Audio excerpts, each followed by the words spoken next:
Xong xóa cốp mà kèn cả sạc xáនៅ Python programming language បន្តទៀតអញ្ចឹងនៅក្នុងវគ្គនេះខ្ញុំនឹងធ្វើការលើកយកនៅ format បើយកមកចែកជូននឹងមករៀនមកបងប្អូនគ្នាហើយអញ្ចឹង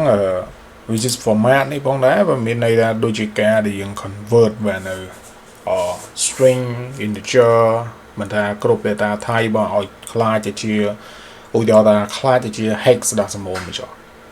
ខ្លាចទៅជា binary ទៅចុះបាទហើយខ្លាចទៅជា uppercase lowercase និយាយរួមទៅនៅក្នុង format ហ្នឹងសូមមានទាំងអស់ហើយដោយសារខ្ញុំបាន download បាននៅ syntax ដែលគេប្រើ which is នៅក្នុងការដែលយើង which is format នេះបាទដោយបងប្អូនបានឃើញបើយើងប្រើ b បើវា convert ទៅកាន់ binary format ហើយបើសិនជាយើងប្រើនៅ n វា convert ទៅកាន់ number format ហើយបើយើងប្រើនៅ n% វា convert ទៅកាន់ which is percent tag format ឲ្យយើងហើយ bla bla bla នៅច្រើនទៀតប៉ុន្តែយ៉ាងណាមិញឧទាហរណ៍ខ្ញុំចង់ឧទាហរណ៍បន្តិចនៅខាងក្រោមនេះអ្វីយើងត្រូវធ្វើយើងគាត់និយាយថា which is print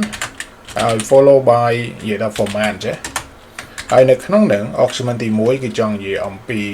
specific បាទ string ឬក៏ data type ឬក៏ variable ដែលយើងចង់ format ឥឡូវយកថាខ្ញុំចង់ format 25នេះបាទខ្ញុំចង់ format 25មកឲ្យខ្លាចទៅជា binary number អញ្ចឹងខ្ញុំដាក់ b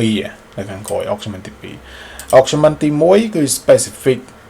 resource ដែលយើងចង់ format argument ទី2បើយើងចង់និយាយអំពី mood ហើយ mood ហ្នឹងគឺ mood នេះបាទ mood ដែលដោយបងប្អូនបានឃើញមុនការដែលយើងចង់ឲ្យវា format ខ្លាចទៅជាអីមួយ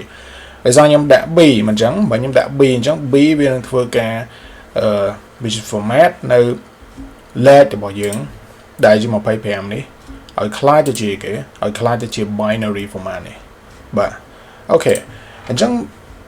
វាបើសិនខ្ញុំ print សតឥឡូវគឺជាបានណាគឺជា binary នេះឃើញទេនិយាយទៅ11001អូខេឥ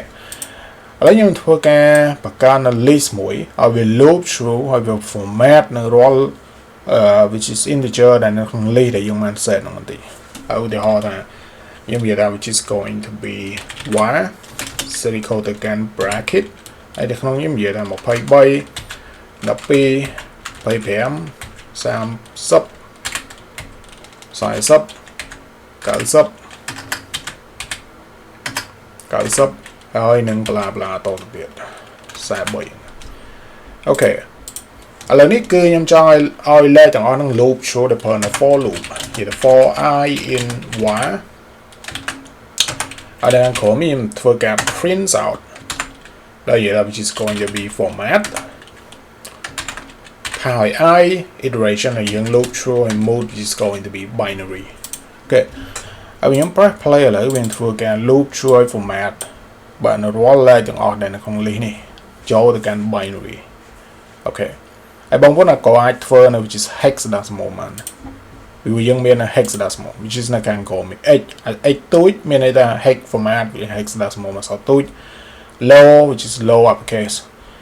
ហើយបើយើងនិយាយថា x ធំ which is going to be hex format which is uppercase with hexadecimal which is uppercase អូខេអញ្ចឹងកន្លែងនេះខ្ញុំនឹងធ្វើការឲ្យវា convert ទៅកាន់